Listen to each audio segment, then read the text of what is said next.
This is the Wealth Ability Show with Tom Wheelwright. Way more money, way less taxes.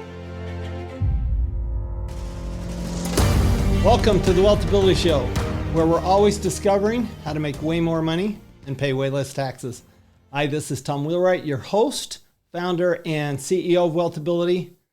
So, end of year 2020, taxes are on everybody's mind.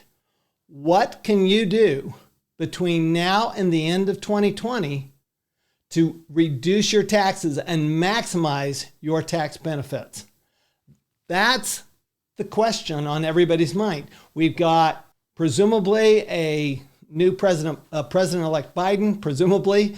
We have a January 5th runoff election in Georgia for the control of the Senate between Republicans and Democrats. And everybody's wondering what's going to happen next year. But in the meantime, what do we do this year? Because in the meantime, we have COVID pandemic, we have PPP loans, we have all of these opportunities in the CARES Act. So what do we do between now and the end of the year? That's what we're going to talk about for the next few minutes. So let's start with the first question. Are taxes going to be higher next year or lower next year? Well, we don't know how much higher they're going to be. What we do know is that they won't be lower. Okay? That's the only thing we know about next year. We know that taxes will not be going down, okay, for anybody who makes over $400,000 a year. Joe Biden's been very, very clear about that. So if that's the case, what do you do in your year-end planning in 2020? Well, what's the very first thing you need to do?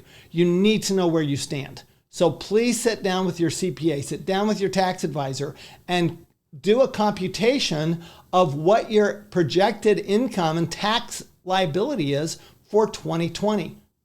Once you know that, then you can start making decisions, right? Once you know that, you can start making decisions. Now, year-end planning really should have two goals.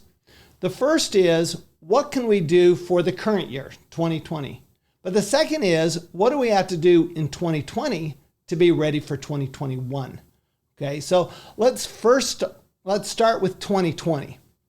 Now, first thing we have to recognize is, as of today, PPP loans are in effect taxable, because while the loan isn't taxable, the expenses that created that, the payroll and the rent, etc., are non-deductible. According to the IRS, and this is in very recently released news, the IRS has been very clear that they believe that they are going to treat that as non-deductible expenses, which has the same effect as including your PPP loan and taxable income. So that's really the way to look at it. I would suggest everybody who has a PPP loan include that number in your taxable income when you're making your computations.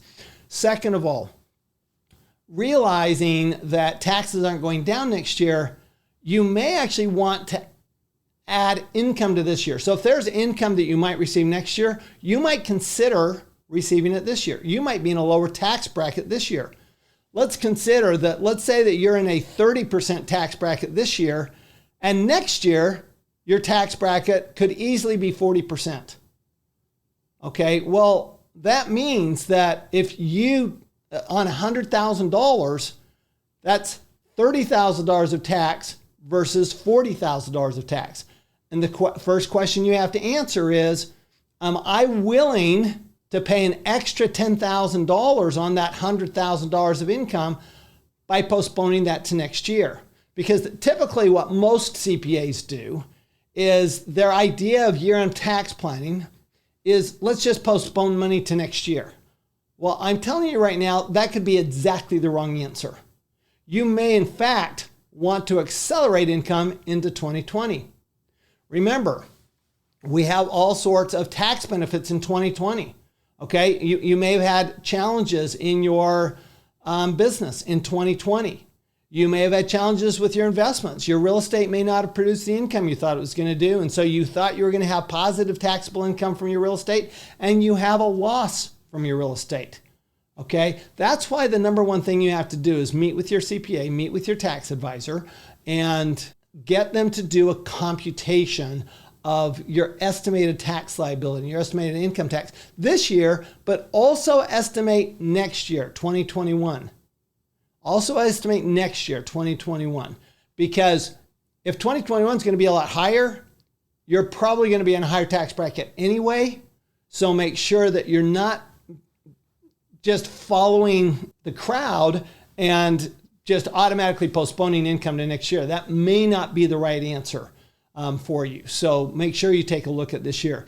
Second of all, remember that there's a lot you can do this year to prevent any adverse effects of whatever a Biden presidency does next year. Okay, so right now is the time to sit down with a competent tax advisor and do a tax strategy, a long-term plan of action, because there are things that you need to be looking at, such as estate planning. Even if you don't have a high net worth, the estate tax proposals of the Biden campaign are very serious and should not be ignored. The lowering of the exclusion, the elimination of the step-up in basis. Do we know whether any of those are going to get passed? No, we don't. We don't. What we do know is it's not going to get better than it is right now. So let's take advantage of what we have right now, both from the 2017 Tax Act as well as the CARES Act. Now, the CARES Act, there's a couple of things that you really have to pay attention to. First of all, we talked about the PPP loans. Second of all, okay, now there's a $100,000 opportunity. And the $100,000 opportunity works like this.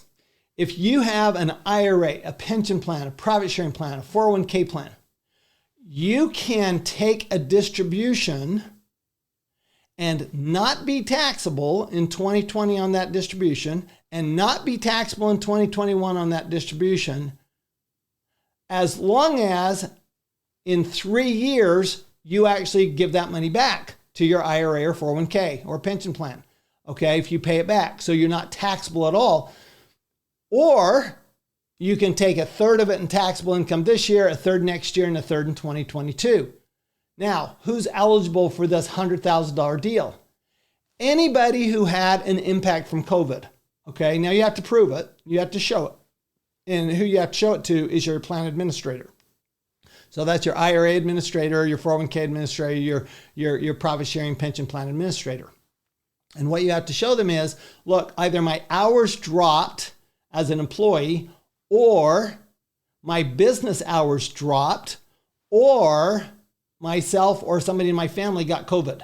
Okay, well, there's millions and millions of cases of COVID. So we know that there's a lot of people out there who've been affected directly. This is a direct impact of COVID. Now, if your business did well this year and you didn't have to reduce your hours at all because you were an essential business, for example, and nobody in your family got COVID because you were like ultra careful and sequestered yourself or quarantined yourself for 9 months of the year, okay, well then you don't get it. But there's no income limitation, nothing like that. Now, why would you want to do that? Well, let's say that you wanted to invest in real estate. Or let's say that you think that Joe Biden will put in great tax benefits for solar energy or other renewable energy sources, which he likely will if he gets the chance, okay? If he can do that, right, then maybe you want that money set aside so that you can invest in that and get the tax benefits from it. Because remember, you don't get any tax benefits in an IRA or 401k, except for the not being taxed until a later year, right? You get to postpone that, but you could actually end up with a tax benefit, not having to pay much tax on it when you pull it out, and get the tax benefits of the investment you make with that money. Remember, the tax law is a series of incentives. I want to take a moment to tell you about Norada Real Estate. Are you having a hard time finding great investment properties? Unfortunately, the best deals are rarely found locally. Successful investing begins with the right properties in the right markets. Norada Real Estate Investments provides you everything you need to invest in some of the best deals around the country. Everything from turnkey rental properties to mortgage financing to property management. Visit their website to learn more and download your free copy of The Ultimate Guide to Passive Real Estate Investing at turnkeyrealestateinvesting.com. That's turnkeyrealestateinvesting.com. All that can happen realistically under a Joe Biden presidency, even with a Democratic-controlled Senate and House, is that the tax incentives shift. That they shift from, say, real estate to solar energy, natural resources such as oil and gas, coal, mining, to renewable energy. Okay, so they're going to shift. They're not going to go away. That's a key. They're going to shift. They're not going to go away. So that's another part of the planning that you're going to want to do right now is, okay, so I need to be nimble. I need to set myself up so that no matter what the tax law changes are, I'm better off in 2021 tax-wise than I was in 2020, right? Because I think the key right now is 2020, our taxes have literally never been lower than in 2020. Our taxes have never been lower than in 2020. On top of that, we have net operating loss carrybacks in 2020 that we need to take advantage of. We have charitable contributions we can make up to 100% of cash contributions that are deductible. So there's all sorts of things you can actually do. For example, I mean, those charitable contributions, any cash contributions, 100% of your cash contributions can be deductible this year. So there's no limitations on cash contributions. So that's something you can do at the end of the year. You say, look, I've got extra money. I want to do, I want to be charitable. I can do some cash contributions. Okay. Now, not all your contributions need to be cash. I mean, you can contribute appreciated stock, right? Where you don't pay tax on the gain and you get a deduction for the fair market value. That's a double dip. Okay. That's an allowed double dip. Well, you could do that. Now, that's not unlimited. Okay, that does have limitations, but it's still a major tax benefit. So that's why you have to sit down with your CPA, your tax advisor, between now and the end of the year, because you absolutely need to know where you are and what are you going to do. Now, you may want to save those donations for next year, thinking that taxes are going to go up. But whatever you do, planning now for this year and for next year is a no-lose proposition. It's a huge win for both years and for future years. Remember, you can actually structure your tax life. Okay, Judge Learned Hand of the Second Circuit said this. Okay, this Court of Appeals. So this guy's a big deal. He said there's nothing wrong with structuring your life so that you pay the least amount of taxes legally possible. On top of that, the tax law is a series of incentives. So we're just doing what the government wants us to do. Now, we don't want to do monkey business, shenanigans, the papers talk about, oh, the rich people do all these shenanigans. And I'm sure some do, okay? But there are also very legitimate opportunities. Let me give you another example. If you invest in investment real estate between now and the end of the year, as long as you close by December 31st, you get a huge bonus depreciation, typically equal to 20 to 30% of the purchase price of the property this year. So that's something you can do. If you invest in an oil and gas drilling, if you like oil and gas, okay, that's something anybody can do and get a deduction this year, even if they don't drill until next year. Okay, another thing you can do this year, even though it doesn't happen until next year.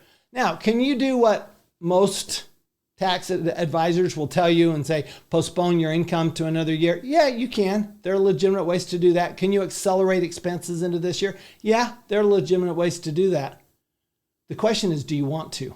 And I know this is contrary to everything you've ever heard about taxes, but I am not a fan of deferral, postponing taxes to a later year, if there's something I can do to permanently benefit this year and lower taxes next year. That's why we sit down with our CPA and tax advisor. Hey, if you like financial education the way I do, you're going to love Buck Joffrey's podcast. Buck's a friend of mine. He's a client of mine. He's a former board certified surgeon, and he's turned into a real estate professional. So he has this podcast that is geared towards high paid professionals. That's who he's geared towards. So if you're a high-paid professional, you're going, look, I'd like to do something different with my money than what I'm doing. I'd like to get financially educated. I'd like to take control of my money and my life and my taxes. I would love to recommend Buck Joffrey's podcast, which is called Wealth Formula Podcast with Buck Joffrey. I hope you join Buck on this adventure of a lifetime. So, number one, sit down with your CPA and tax advisor. Get a good estimate of where you are this year. Number two, number two is, I would say, go through all of the recent tax law changes.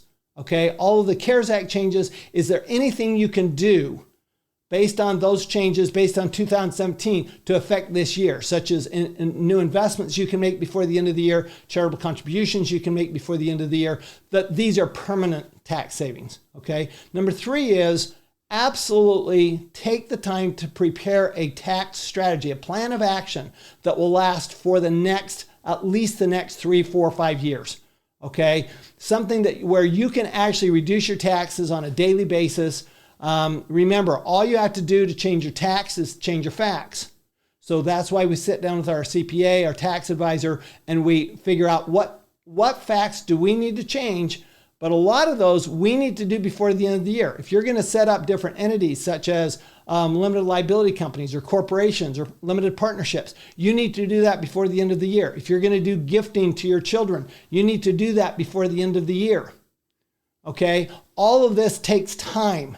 It takes help from your entire team, not only your tax advisor, but also your attorney. You may need help from whoever your investment advisors are, okay? People on your investment team, people to help you find that piece of real estate that you can invest in, all right? So that's the third thing. Fourth thing, don't ever let the tax tail wag the dog.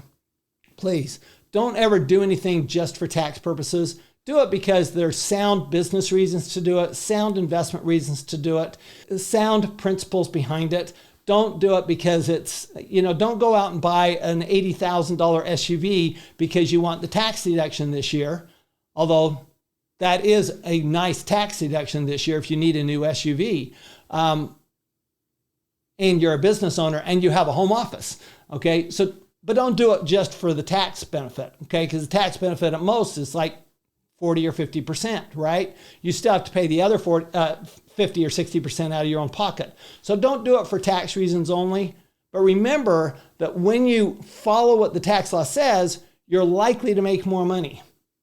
Okay? So if you have business expenses that will produce income, that will make you more money and get you a tax deduction. If you make good, solid investments the way the government wants you to, they'll produce good, solid tax benefits. So when you do that, when you take advantage of everything that the tax law has to offer you, you are being a good partner with the government, a good steward of your resources, and you're always going to be making way more money and paying way less taxes. See you next time. You've been listening to the Wealth Ability Show with Tom Wheelwright. Way more money, way less taxes. To learn more, go to wealthability.com.